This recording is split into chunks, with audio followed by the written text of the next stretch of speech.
Quand Jésus eut terminé sa prière, il partit avec ses disciples et traversa le torrent du Cédron.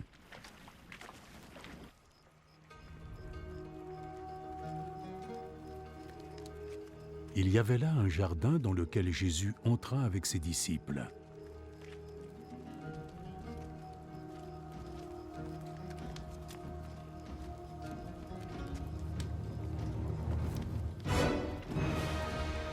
Judas le traître connaissait ce lieu, parce que Jésus et ses disciples s'y étaient souvent réunis. Judas se rendit donc jusqu'au jardin, emmenant avec lui une troupe de soldats romains, ainsi que quelques gardes du temple envoyés par les chefs des prêtres et des pharisiens. Ils étaient armés et portaient lanternes et flambeaux.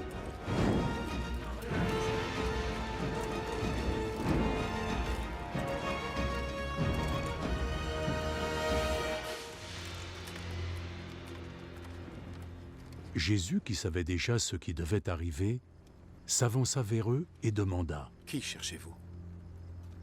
Jésus de Nazareth. Judas le traître qui le livrait se tenait là, avec eux, lorsque Jésus leur dit : « C'est moi. » Ils reculèrent et tombèrent par terre.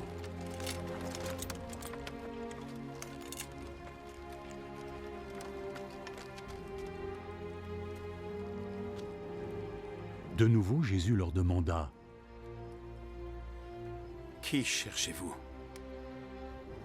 Jésus de Nazareth. Je vous ai déjà répondu que c'était moi. Si donc c'est moi que vous cherchez, laissez partir les autres. Il dit cela afin que ce qu'il avait dit se réalise. Père, je n'ai perdu aucun de ceux que tu m'as confiés. Simon-Pierre, qui avait une épée, la tira, frappa le serviteur du grand prêtre et lui coupa l'oreille droite. Ce serviteur s'appelait Malchus. « Remets ton épée dans son fourreau ! Penses-tu que je vais refuser de boire la coupe de souffrance que mon père m'a servie ? »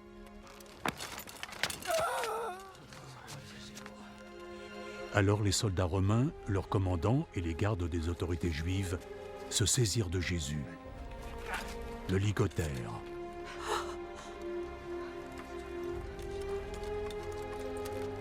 Et l'emmenèrent tout d'abord chez Anne. Anne était le beau-père de Caïphe, qui était grand prêtre cette année-là. Et c'est Caïphe qui avait prévenu les autorités juives qu'il était dans leur intérêt qu'un seul homme meure pour tout le peuple.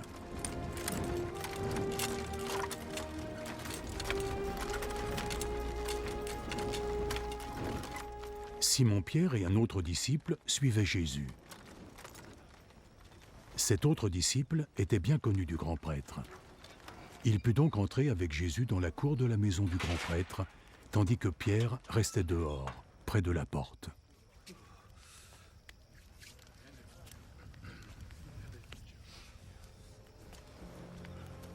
Alors, l'autre disciple ressortit, parla à la femme qui gardait la porte et fit entrer Pierre.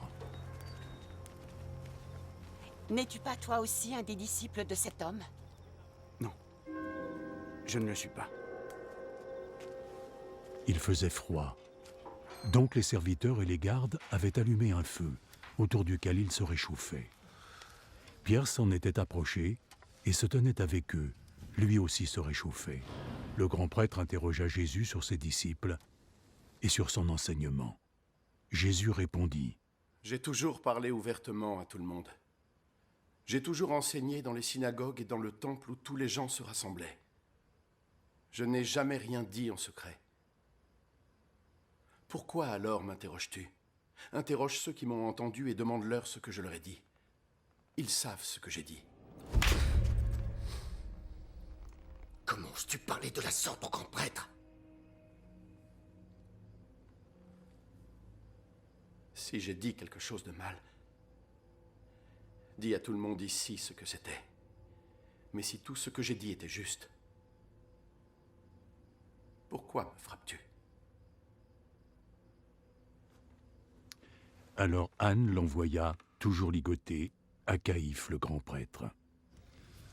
Pendant ce temps, Pierre était toujours là, occupé à se réchauffer. Les autres lui demandèrent « N'es-tu pas toi aussi un des disciples de cet homme ?» Non, je ne le suis pas. Mais Pierre le nia vivement. Un des serviteurs du grand prêtre, de la même famille que celui à qui Pierre avait coupé l'oreille, lui dit « Je ne t'ai pas déjà vu avec lui dans le jardin? » Non. Et aussitôt, un coq se mit à chanter.